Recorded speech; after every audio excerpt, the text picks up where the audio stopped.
साथ संगत जी, प्रेम से कहना धन निरंकार जी। एक नई साखी के साथ स्वागत है आप सभी का आपके ही अपने चैनल पर।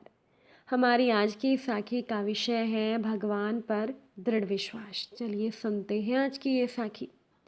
साथ संगत जी, पुरानी बात है। एक गांव में 1 साल तक बरसात नहीं हुई, मानो वरुण देवता रूठ गए हों। तो बिना बरसात के लोग तो तड़पने लगे। अकाल जैसी परिस्थिति पैदा हो गई। उन गांव में एक साधु महाराज थे। सभी गांव वालों को साधु महाराज पर बड़ा भरोसा था। बेहाल गांव वाले साधु महाराज के पास गए और कोई उपाय सुझाने के लिए प्रार्थना करने लगे। साधु महाराज ने उनकी बात तो मान ली, लेकिन सभी से एक सवाल पूछा कि आप भगवान पर कितना विश्वास करते हैं, क्या विश्वास करते हैं? तो गांव के सभी लोगों ने हाँ में जवाब दिया। उस पर साधु महाराज ने कहा कि हम सभी मिलकर इस गुरुवार के दिन बरसात के लिए ईश्वर से प्रार्थना करेंगे, और आपके मन में इस बात के प्रति पूरी श्रद्धा होनी चाहिए कि हमारी प्रार्थना भगवान ज़रूर सुनेंगे। इतनी श्रद्धा तो आपकी प्रार्थना में है ना? फिर गांव के सभी लोगों ने हाँ कहा।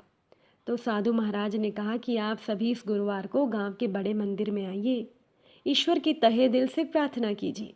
इस बात पर श्रद्धा रखिए कि आपकी प्रार्थना ईश्वर ज़रूर सुनेंगे। तो गुरुवार का दिन आया। सभी गांव वाले बड़े मंदिर में उपस्थित हो गए। काफ़ी देर तक सबने मिलकर ईश्वर की प्रार्थना की। बरसात होने की राह देखने लगे। काफ़ी समय बीत गया लेकिन बरसात नहीं हुई। तो सभी लोग अधीर हो गए। वे साधु महाराज के पास में आए और पूछने लगे कि महाराज, आपके कहने पर हमने ईश्वर से प्रार्थना तो की, लेकिन बरसात तो फिर भी नहीं हुई, ऐसा क्यों? तो साधु महाराज गंभीर हो गए।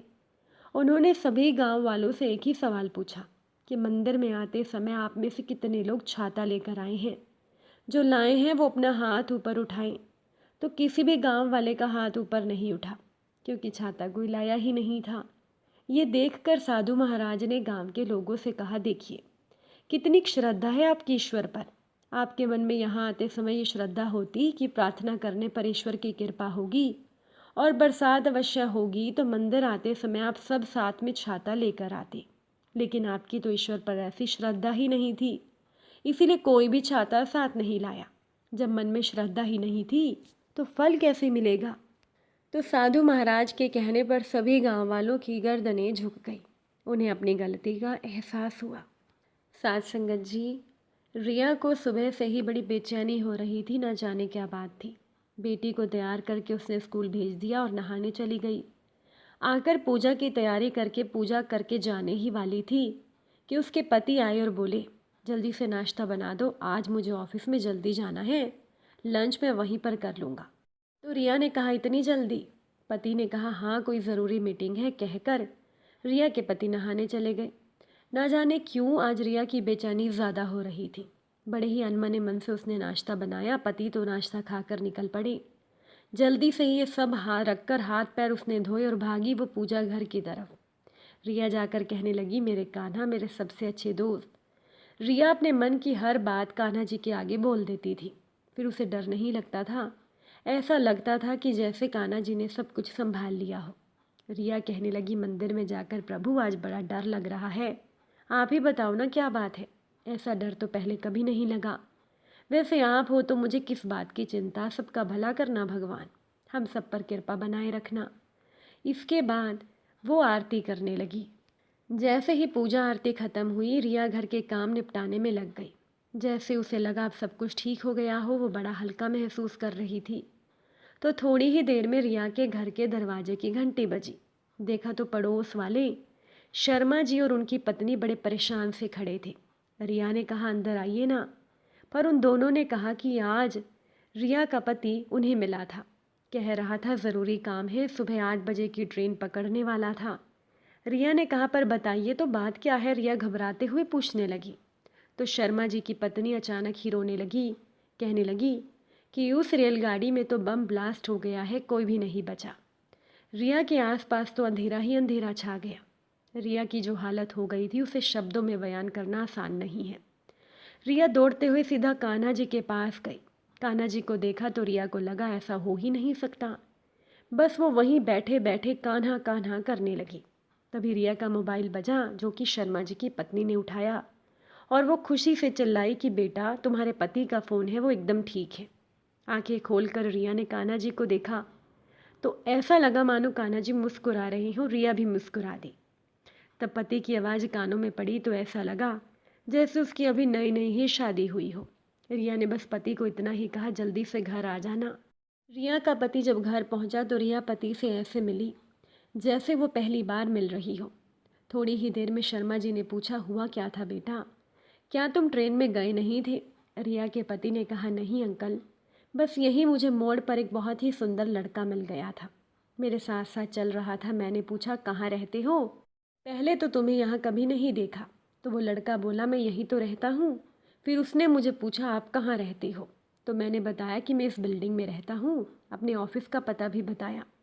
तो उस लड़के ने मुझे कहा कि वो मेरे ऑफिस के पास ही जा रहा है, लेकिन टैक्सी से, और कहने लगा कि आप भी मेरे साथ क्यों नहीं चलते। तो मैंने उसको कह दिया था, नहीं धन्यवाद, मैं रेलगाड़ी से जाता हूँ। तो वो लड़का ज़िद करने लगा, कहने लगा कि मेरे साथ चलते तो मुझे बहुत अच्छा लगता, वैसे भी टैक्सी तो सुर जा ही रही है। तो मैंने भी सोच लिया, ठीक है, आज टैक्सी से ही सही, कम से कम ट्रेन की धक्का मुक्की से बच जाऊंगा। और हम दोनों ने एक टैक्सी कर ली। इसके बाद रिया के पति ने रिया को कहा, रिया, ना जाने क्या जादू था उस लड़के में कि मैं बस खिंचा चला जा रहा था। बहुत ही प्यारा लड़का था वो, आज जैसा मुझे पहले कभी नहीं लगा। तो रिया ये सुनकर भागी कान्हा जी की तरफ। रिया के सबसे अच्छे मित्र ने आज रिया के पति के साथ साथ रिया के जीवन को भी बचा लिया था। कान्हा जी अभी भी मुस्कुरा रहे थे। साथ संगत जी, भक्ति में ही शक्ति है।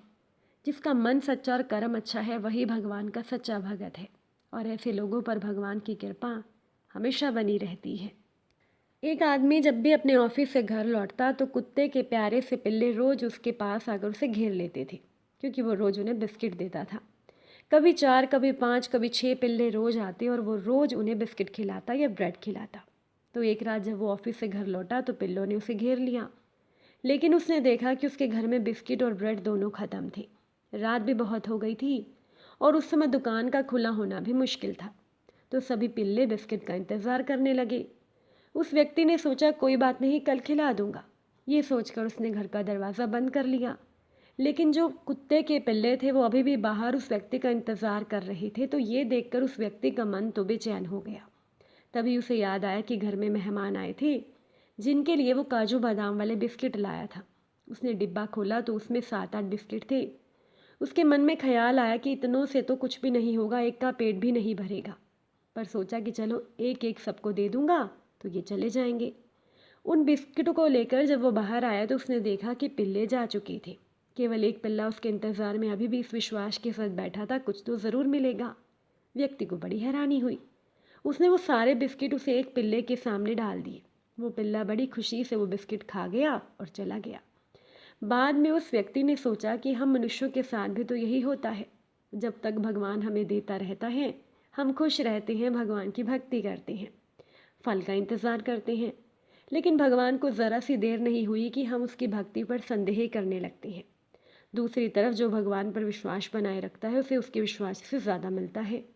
साथ संगत जी, इसीलिए अपने भगवान पर विश्वास बनाए रखें, अपने विश्वास को किसी भी हालत में डिगने ना दें। अगर देर हो रही है तो इसका मतलब है कि प्रभु आपके लिए कुछ अच्छा करने में लगे हैं। अगर आज की ये साखी आपको अच्छी लगी हो, वीडियो को लाइक शेयर ज़रूर कर दीजिएगा। आप सभी से फिर मुलाकात होगी नई साखी और नए विचारों के साथ। साथ संगत जी, प्यार से कहना, धन निरंकार।